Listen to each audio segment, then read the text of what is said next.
Il est sûrement l'Irlandais le plus rapide du peloton, mais aussi un des moins en vue pour le moment.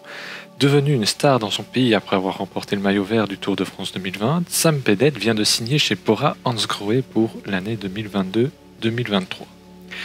Bonjour à tous et bienvenue sur la chaîne. Aujourd'hui on va parler du transfert de Sam Bennett et on va situer ce qu'il vaut avec son palmarès, son parcours professionnel.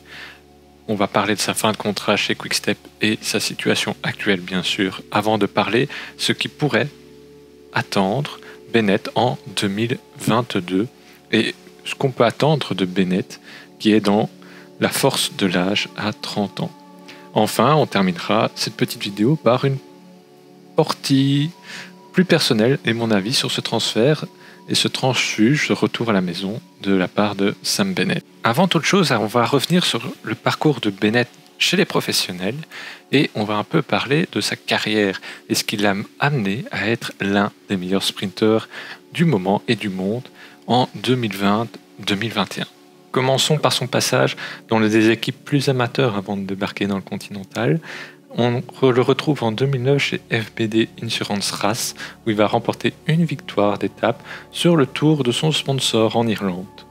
Il va passer un cap en 2010 en rejoignant le vélo club La Pomme Marseille, l'actuelle structure de la Delco.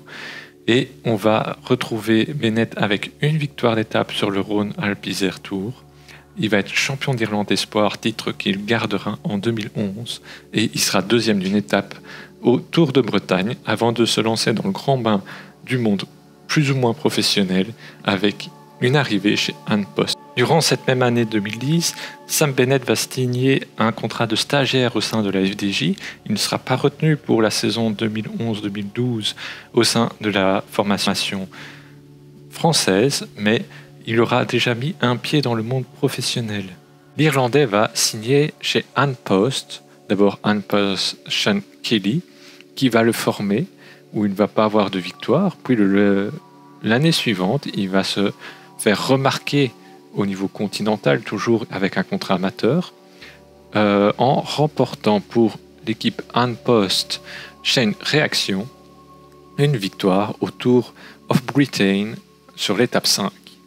Ensuite, Sam Bennett va continuer sa carrière et passer une étape supplémentaire en signant en Continental Pro dans la structure Bora-Hansgrohe chez Netap. Car bien avant de s'appeler Bora-Hansgrohe, l'équipe est d'abord apparue sous la formation Netap et durant cette année en 2014 où il va passer chez Netap en Continental Pro, l'Irlandais va gagner 3 victoires dont une, la Classica de Almeria, qui est la victoire la plus prestigieuse et de plus haut rang, qui aura 7. On passe alors dans les saisons 2015-2016, où l'Allemand va porter le maillot de la Bora Argonne 18 en Continental Pro toujours, et l'Allemand va s'affirmer de plus en plus comme une valeur au sprint.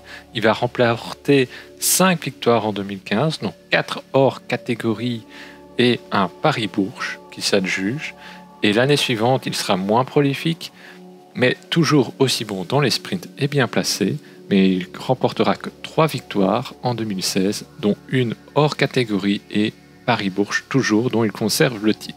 On arrive alors à un changement radical dans la carrière de Sam Bennett, le passage en World Tour accompagné de la venue d'un célèbre champion du monde, Peter Sagan, qui va complètement transformer la Bora Hansgrohe, maintenant que le sponsor Hansgrohe se rajoute à la partie grâce à l'arrivée des vélos Specialized qui sont reconnus dans le monde du cyclisme comme des vélos ultra performants et de très haute qualité. En 2017, il remportera pas moins de 10 victoires, dont 5 au World Tour, signant ses premiers succès au plus haut niveau, notamment sur Paris-Nice, et aussi il va amasser les succès sur le Tour de Turquie. L'année suivante, en 2018, il remportera 7 victoires, dont 6 en World Tour et 3 au Giro d'Italia. Il continue sur sa lancée avec 13 victoires, soit son année la plus prolifique en 2019. On retiendra bien sûr des victoires au Big Bang Tour, des victoires aussi en World Tour, mais ce sont Les victoires à la Vuelta, c'est 2 victoires à la Vuelta qui vont rester, mais on peut aussi noter les victoires au Big Bang Tour et surtout son ratio incroyable cette année-là où il va remporter 11 de ses victoires en World Tour sur un total de 13 victoires cette saison-là, dont un titre de champion national sur route d'Irlande qui va propulser Bennett dans une autre dimension. Il prend de l'ampleur en tant que sprinter principal et aussi comme un peu le sprinter en devenir, le sprinter qu'on peut travailler, où on sait qu'on peut l'amener quelque part à un endroit très intéressant. Il intéresse de ce fait beaucoup d'équipes et il annonce son envie de départ de la Bora-Hansgrohe parce qu'il est barré par Peter Sagan, qui vise encore et encore le maillot vert, par un jeune Allemand, Pascal Ackermann, qui vise aussi les sprints et qui donc est en concurrence avec Bennett. On a 3 top sprinters dans la même équipe, ce qui fait que un d'eux doit partir s'il veut évoluer, et Bennett, voulant aller sur le Tour de France et jouer le maillot vert, il quitte alors l'équipe dans laquelle il est depuis 2014 pour rejoindre une équipe belge. Il ne va pas être dépaysé puisqu'il signe dans le pays où il est né, et Bennett va rejoindre Patrick Lefevere, qui souhaitait ardemment le signer pour remplacer un certain Elia Viviani en partance vers Cofidis. Et Bennett arrive donc en Belgique, plein d'espoir pour la formation belge, mais aussi dans sa quête du maillot vert. Bennett débarque donc chez Quick-Step avec l'ambition de remporter le maillot vert, et il va démarrer très fort l'année 2020, où il va remporter 7 victoires dans une année 2020, finalement marquée par le Covid, qui va bien réarranger toute la saison, qui va transformer la saison cycliste en un marathon très court qu'il faudra réussir rapidement. Et là, l'Irlandais va être très fort puisqu'il va remporter 4 victoires en World Tour, 2 au Tour de France, dont une victoire en vert sur les Champs-Élysées, le maillot de meilleur sprinter aussi. Et ça va lancer complètement son aventure avec Quick-Step, une vraie histoire d'amour au début, et on notera que à cette époque-là, Michael Morkov est impliqué à 100% dans toutes les victoires de Samuel Bennett, ce qui fait de lui un des meilleurs poissons pilotes du monde, et il est reconnu comme tel encore aujourd'hui. On l'a pu le voir notamment cette année avec Mark Cavendish. Enfin arrive l'année 2021 où Bennett a déjà remporté actuellement au 10 août 7 victoires, dont 5 victoires en World Tour, une classique majeure avec l'Oxyclean Classic Bruges de Panne, l'ancien 3 jours de la Panne en fait, 2 victoires à Paris-Nice, 2 victoires à l'UAE Tour, et 2 victoires et un maillot de la régularité à la Volta ao Algarve, sa dernière course avant qu'on n'ait plus de nouvelles de lui, mais ça vient pour la prochaine partie de la vidéo. Encore une fois, on remarquera que sur les 7 victoires qu'il remporte, 6 victoires, on retrouve l'inévitable Michael Morkov pour lancer Sam Bennett. Maintenant qu'on a vu le parcours professionnel de Sam Bennett et comment il est arrivé chez Deceuninck Quick-Step en 2021 et 2020, on va un peu parler maintenant de la relation compliquée qui unit ce coureur à sa formation actuelle. Arrivé chez Deceuninck en étant la superstar qui doit remplacer Elia Viviani, très courtisé de la Deceuninck Quick-Step, mais aussi Bennett courtisant la Deceuninck Quick-Step, les deux parties vont trouver un accord commun pour viser les victoires d'étape, le maillot vert, mais surtout permettre à un duo fort, Jakobsen et Hodge, de s'épanouir au sein de la formation. On connaîtra les malheurs de Jakobsen et malgré son immense talent et les difficultés pour Hodge en tout cas, de s'épanouir comme sprinter principal. On va alors voir le Sam Bennett débarquer chez Deceuninck Quick-Step avec Arcbolt, et cette histoire d'amour va prendre vraiment les allures d'un conte de fées au départ, avec des victoires qui s'enchaînent, une passation de pouvoir qui se passe très bien entre Viviani et Bennett, puisque Viviani n'est plus là, et Bennett qui devient petit à petit l'élément phare de la Deceuninck Quick-Step. Cependant, en 2021, au moment où il faut renouveler le contrat, les choses commencent à devenir de plus en plus compliquées. On reviendra notamment là-dessus, mais il y a les raisons salariales qui commencent à peser.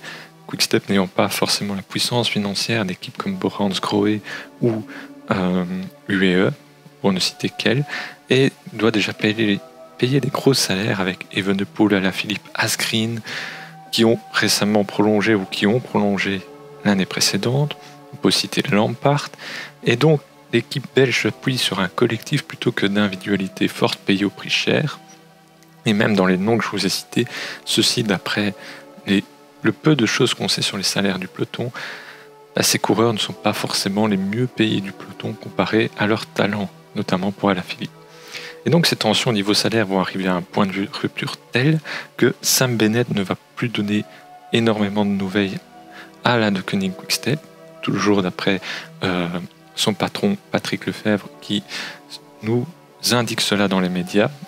J'ai pas vraiment trouvé de son de cloche de la part de Sam Bennett. Et donc, ces tensions sur le salaire vont mener à un point de rupture pour lequel Sam Bennett ne donnera plus de nouvelles. On annoncera une blessure au genou qui l'empêchera de participer au Tour de France. Certains diront qu'elle est vraie, d'autres diront qu'elle est fausse. Dans tous les cas, on arrive à la situation telle qu'on la connaît. Bennett ne fait pas le Tour de France, Cavendish le remplace au pied levé, et la Deceuninck Quick-Step ne croit plus en ce coureur, n'a plus confiance, comme peut-être le coureur n'a plus confiance en la Deceuninck Quick-Step. On apprendra aussi que Bennett a signé très tôt chez Bora-Hansgrohe et que cela jouerait peut-être sur ses relations avec Deceuninck Quick-Step. Dans tous les cas, on peut aussi se poser la question, mais ça pourrait faire l'objet d'une autre vidéo, comment Deceuninck a un peu préparé le terrain à cette éventualité, même si je pense que le défi a été largement mieux relevé.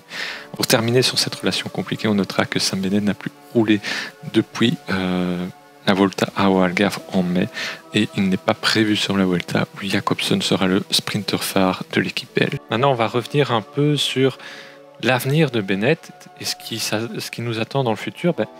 On peut déjà voir dans ce que j'ai dit précédemment que la relation avec Deceuninck Quick-Step s'est mal terminée. On va donc avoir un reste de tout ça pour l'année suivante et on ne le reverra pas de la saison. J'avais d'abord écrit dans mon script original, on le reverra peut-être pas, mais ça va être confirmé. Bennett va se faire opérer du genou. C'est une indisponibilité de 3 à 4 mois. Donc on ne le reverra plus d'ici la fin de la saison. Je ne pense pas que Deceuninck Quick-Step comptait peut-être l'aligner vu les relations très tendues avec son coureur. Dans tous les cas, il faudra alors se tourner vers la saison 2022 pour voir une renaissance de l'Irlandais chez Bora-Hansgrohe et sans Morkov. Morkov qui est quand même impliqué dans près de 99% des victoires de Bennett. On va dire qu'il n'y en a qu'une où il n'est pas impliqué en fait. Et donc, on revient auréolé d'un maillot vert, d'une série de victoires quand même impressionnantes chez Bora-Hansgrohe avec un salaire quand même conséquent et des attentes au niveau d'équipiers très fortes. On enlève le train Sagan, on enlève le train Ackermann, donc il faut reconstruire toute une équipe autour de Bennett, et pour ça, Bora s'est quand même donné les moyens. Elle va aller reprendre le pote de Bennett, Arcbolt. Elle va aller chercher le compatriote et pote de Bennett aussi, Ryan Mullen, qui va être là pour tirer des bouts, comme pouvait le faire un Team Declercq 2.0, ou plutôt pour placer le train, comme peut le faire un Casper Asgreen, par exemple, ou un Rémi Cavagna dans les derniers kilomètres. Parfois, ce rôle est aussi dévolu à d'autres coureurs rapides chez Deceuninck Quick-Step, mais vous voyez un peu ce rôle de 4e larron avant de lancer réellement le train qui frotte. Ensuite, on va aller chercher un poisson pilote. Et j'avoue que sur ce nom de poisson pilote, première rumeur, je me suis dit, ok, il va venir là en tant que sprinter numéro 2. Non, il viendrait là en tant que poisson pilote. C'est Danny Van Poppel, leader de la formation Intermarché Wanty-Gobert, qui a pu jouer sa carte quelques années chez la formation belge, qui a été déjà poisson pilote et sprinter numéro 2 ou 3 chez Jumbo-Visma il y a quelques années. Et donc, on aura un coureur qui pourrait jouer ses cartes sur des courses inférieures, mais qui doit laisser sa place de numéro 2, peut-être à un Meuse, un Walls, chez Bora en tout cas. Et donc ça va permettre d'avoir un groupe Bennett assez structuré, avec Van Poppel qui devrait un peu réapprendre ce rôle de poisson pilote pour un sprinter. Il a une très bonne pointe de vitesse, donc à ce niveau-là, je ne pense pas que ça posera problème. C'est plus l'habitude de prendre d'un poisson pilote et qu'il n'y aura pas l'expérience dans ce rôle-là d'un Michael Morkov qui place extrêmement bien. Mais on a pu le voir, par exemple, chez Alpecin entre Tim Merlier et Jasper Philipsen. On peut être un très bon sprinter et savoir placer son copain ou son coéquipier comme les deux Belges l'ont fait. Donc voilà, c'est un peu étrange à ce niveau-là, mais on peut aussi rajouter que Bora, après la vague d'annonces du groupe Bennett, a sorti une autre vague d'annonces avec Higuita, avec notamment Haller et Hindley. Et en fait, Haller peut aussi s'intégrer dans le groupe Bennett, je pense. Autant il va être leader sur les classiques flandriennes, autant il peut être là pour placer les coureurs, pour les mettre bons endroits. Donc, l'avenir de chez Bora, il y a déjà tout un groupe soudé qui va être créé, qui, je pense, va être intéressant à suivre. Et finalement, la plus grande perte, je pense, par rapport à De Koenig Quick-Step, en dehors d'un team de Klerk, en dehors d'équipiers comme ça, qui sont presque irremplaçables, mais qu'on peut trouver des profils similaires, c'est un Morkov, parce que je vois pas vraiment dans le peloton actuel un poisson pilote aussi fort que Morkov. Personnellement, je le vois pas, il place bien, il sait quand il doit sprinter, il sait quand il doit se relever, et parfois il a l'air même plus fort que son sprinter, comme on a pu le voir sur le Tour de France. Donc voilà, ça c'est peut-être la plus grosse perte, mais je pense qu'il va mieux repartir chez Bora en 2022-2023, même si son opération en genou vient ici de me jeter un petit froid et me dire qu'on devrait peut-être l'attendre pour 2023 plutôt que 2022, en tout cas début d'année, ça c'est clair. En plus, sans grand tour durant la saison, on va perdre du fond, et donc peut-être que ce sera un peu juste pour rivaliser avec le top du Tour de France. Et là, voilà, pour moi c'est un petit attention d'alerte, ou attention, il faudra voir à quel état il revient. Parce que j'espérais quand même qu'il recourt avec De Koenig Quick-Step cette année, et qu'on puisse quand même garder un niveau de Bennett très intéressant, et qu'il n'y ait pas vraiment un travail de rééducation, de remise à niveau, un peu comme on a pu le voir avec Evenepoel ici récemment, pour Bennett. Mais je pense qu'il y aura ce travail à faire là, s'il arrive à faire le début de saison autour de Under et autres, s'il a lieu. Ça peut le remettre sur les rails et commencer à viser les victoires à partir de Paris-Nice, Tirreno-Adriatico, commencer en tout cas à revenir au premier plan. Mais en tout cas, ça c'est une des premières choses.